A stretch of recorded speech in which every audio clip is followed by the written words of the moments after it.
Welcome to the Middle Ground Podcast, a platform where young people in South Africa can objectively engage in complex and pressing matters. Hi, I'm Dan Lochwemo, this is Justin Downey, and you're watching the Middle Ground Podcast, where we engage on complex and pressing matters which we believe young people in South Africa should be engaging on. So Justin, how about you tell the people a little bit more what our topic is today? So today we'll be discussing xenophobia in South Africa. As we know, xenophobia has been a recent topic. Xenophobia is very much misdirected anger, and the reason there's a misdirected anger is because there's a competition for resources. Humans tend to value scarce resources psychologically. It tends to be a major factor. We see it in economics, we see it in pricing strategies. If we see it in supply and demand, we see it as in, like, let's say bread is very scarce, price of bread goes up. At the moment, economic resources in this country are at all-time low, unemployment is at all-time high. There aren't access to these opportunities. So there's this misdirected anger at foreigners having jobs in the country. So why I say that is yes, South Africa's borders are quite porous. In a sense, we do let a lot of people coming through. We do have a lot of foreign nationals in our country. And everybody knows this.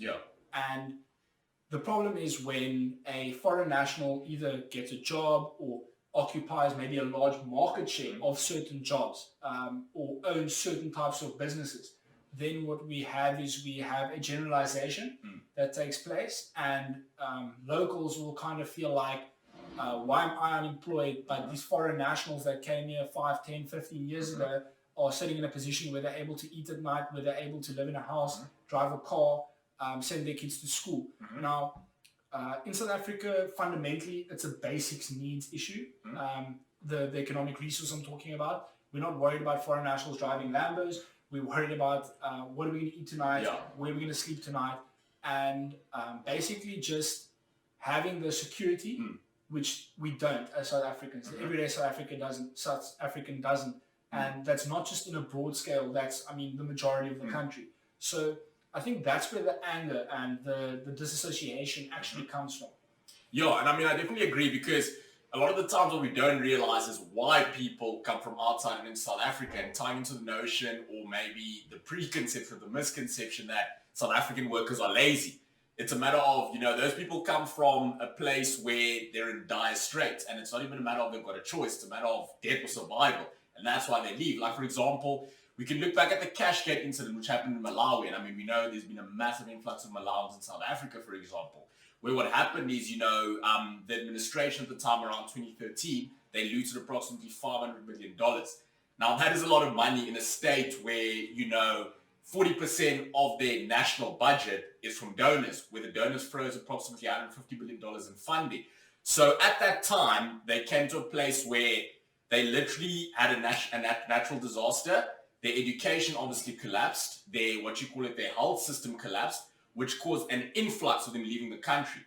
But now, based on that being said, so now you can imagine people coming from that place where 85% of their population relied on subsistence farming. They've had a natural disaster, it's collapsed, and now they've got no choice. They either go to a place where there's more resources, there's better opportunities, and they're willing to work for, close to nothing, for long hours, which really just ties with the notion that sometimes we come to a place where we have a misconception that South African workers might be lazy in that sense, but we don't understand where those people are coming from.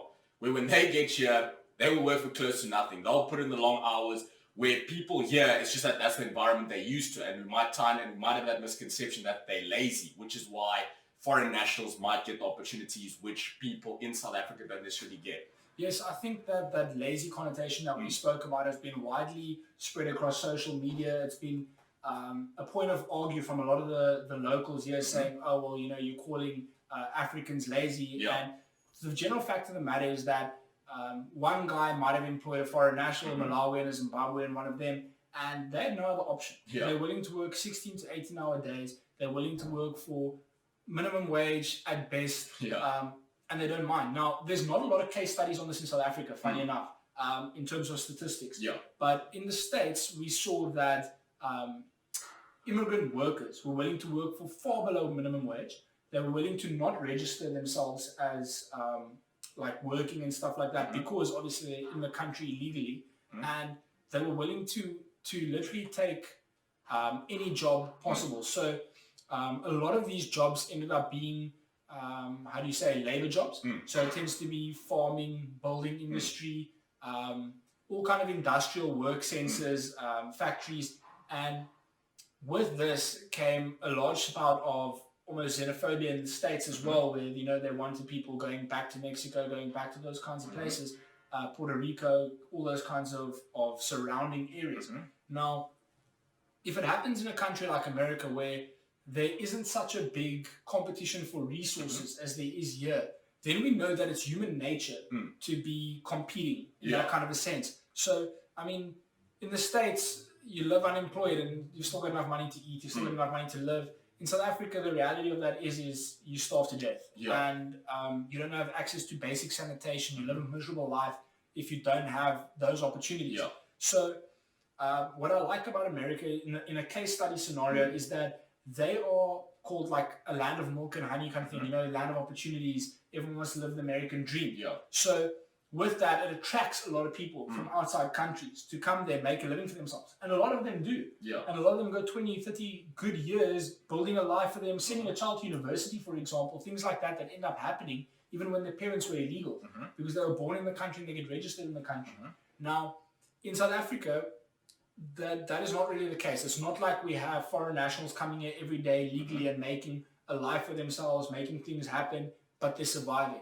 And they're more than happy to survive. And I think because they're just more than happy to survive here, they're willing to do what people that would normally live in the country and should feel comfortable in their country aren't willing to do. You see, people ask these questions: why should someone have to work a 16-hour day? That's not natural. We have mines, we have those kinds of issues where it does happen, but people don't want to work those kinds of days. But these people are willing to do that kind of abnormality just to survive because they weren't going to do it in their country. There wasn't even an opportunity to work that hard in that country to come across. So I think that's where the discrepancy lies in terms of one side being viewed as lazy, which is obviously a falsehood, but it's coming from those kinds of things. That's what it's built around. So I think there's like a major issue. And we look at two sides to this. We look at the humanitarian side and the economic side. The humanitarian side being they need to escape poverty, they need to escape war, they need to escape all these kinds of social harms and social worries. And then we look at the economic side and we go, well, South Africa, what is the problem really here? The problem is that we don't have the resources to cater for these people. So we can't even cater for our own people. And that's where the unrest comes. That's where the civil unrest comes. We had recently, or most recently, the truck drivers calling for a national reform where they wouldn't be allowed to hire any foreign nationals as truck drivers. Now, that's inherently racist, or how do you say, I suppose racist in the sense of like, you can't exclude a certain group of people from a certain line of work. Do I think that you shouldn't be allowed to employ illegal immigrants? Yes, because it's a massive issue in the country with their human rights as well, where their human rights might be violated more often than we think because they're illegal immigrants and they can't exactly run to the police to make a case or to do anything like that. So I do think people need to be legally registered. I do think that the immigration process would obviously need to have the capacity to handle these kinds of situations, or to be able to help people, maybe refugee camps, or finding ways to integrate people into society. I think then they can be an actual, an asset to society, instead of like how people traditionally view immigrants as a burden to society. And there we had in, I think it was 2008, was the major xenophobia crisis we had here, where things started getting violent. Now, things only get violent because people are desperate. People aren't naturally just that violent, or people aren't naturally just that bad that they're like, oh, these people are from a different country, we're going to go after them. No, people were desperate. And when people are desperate, they act to an extremity. And we can't keep acting like that. Extremity is because of the people. No, it's not. It's because of the situation that they find themselves in. So I think with regards to xenophobia, that's a large base of where these things are coming through. I think, just to tie all of that up is the fact that South Africa had an unemployment issue before foreigners started coming in. We had, if I can put it, a matter of opportunities not being, accessible to those who really need them before foreigners came in. And the reality is maybe we can pinpoint the two issues that it might be a matter of mismanagement of resources and it might be the fact that the way in which we've rectified, the wealth and the, opportunity divide in this country is not working. And maybe we should look at different ways in order to ensure that we pretty much fix the inequalities which we currently face in this country. And what's happened now, which I just feel, just to kind of wrap it up, is that as a result, as people, when we're in crisis, when we're desperate, it's misguided anger. And the first thing we see that is in front of us is that we see, okay, he's not from here, he's getting a job, so he must be the reason why I'm where I'm at. But we kind of take our eyes off the main issue, which is the fact that, we want an abundant resource in this country. And yes, it might not be enough for people coming from the outside, but maybe if we're able to manage the resources we currently have within the country and ensure that the people within the country get access to those resources. And again, you mentioned, if I can eat at night, if I can provide for my family, I won't mind if someone's coming from outside of the country and getting an opportunity.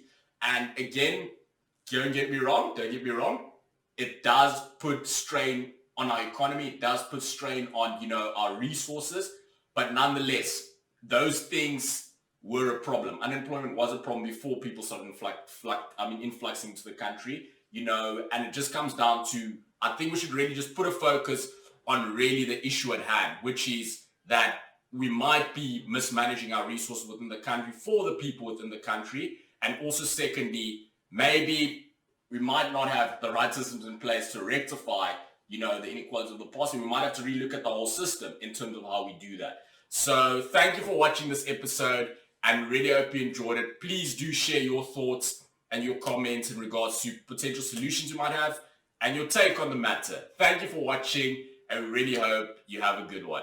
Thank you. Like and subscribe. Thank you for listening to this week's episode.